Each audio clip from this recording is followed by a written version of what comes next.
क्या भोजपुरी के power star Pawan Singh अब दिल्ली के संसद भवन में दहाड़ेंगे? क्या बीजेपी ने बिहार की 5वीं राज्यसभा सीट के लिए अपना सबसे बड़ा तुरुप का पत्ता चल दिया है? गुंजन सिंह के एक बयान ने बिहार की सियासत में वो आग लगा दी है जिसकी तपिश पटना से दिल्ली तक महसूस की जा रही है। 26 फरवरी की वो मुलाकात और राज्यसभा का वो समीकरण, क्या पवन सिंह के आने से उपेंद्र कुशवाहा का खेल बिगड़ जाएगा? पूरी खबर जानने के लिए बने रहिए हमारे साथ। मैं प्राची मिश्रा और आप देख रहे हैं लाइव एक्सपोज।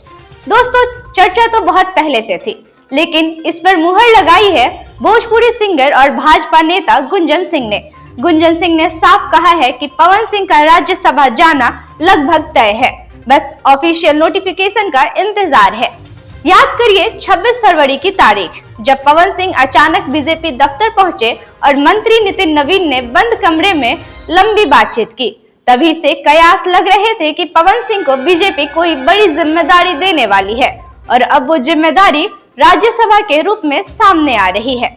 अब जरा बिहार के सियासी गणित को समझते हैं। बिहार में राज्यसभा की 5 सीटें खाली हैं।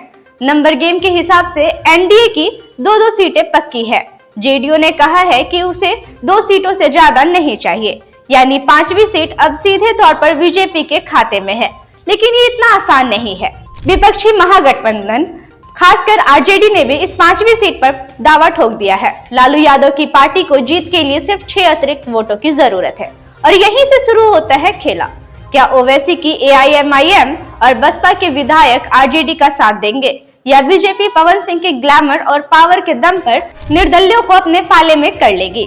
यह चुनाव सिर्फ एक सीट का नहीं है, बल्कि प्रतिष्ठा का सवाल है। अगर बीजेपी पवन सिंह को उतारती है तो इसका सबसे बड़ा असर कुशवाहा राजनीति पर पड़ेगा। एनडीए के साथ ही उपेंद्र कुशवाहा की भूमिका और उनके राजनीतिक भविष्य पर भी सवाल उठने लगेंगे। क्या बीजेपी अपने सहयोगियों को नाराज कर पवन सिंह पर दांव खेलेगी या फिर एक पिछड़े और युवाओं को साधने की एक सोची समझी रणनीति है? क्रॉस वोटिंग का खतरा दोनों तरफ है और इसलिए यह चुनाव दिलचस्प हो गया है। पवन सिंह का राज्यसभा जाना भोजपुरी फिल्म इंडस्ट्री के लिए तो गर्व की बात हो सकती है, लेकिन बिहार की राजनीति में इसके परिणाम दूरगामी होंगे। क्या एक कलाकार के तौर पर पवन सिंह सदन में बिहार की समस्याओं को उठा पाएंगे या यह सिर्फ चुनावी गणित बैठाने की कोशिश है? आपको क्या लगता है, पवन सिंह को राज्यसभा भेजना बीजेपी का सही फैसला है या नहीं? कमेंट में अपनी राय बेबाकी से लिखिए। धन्यवाद।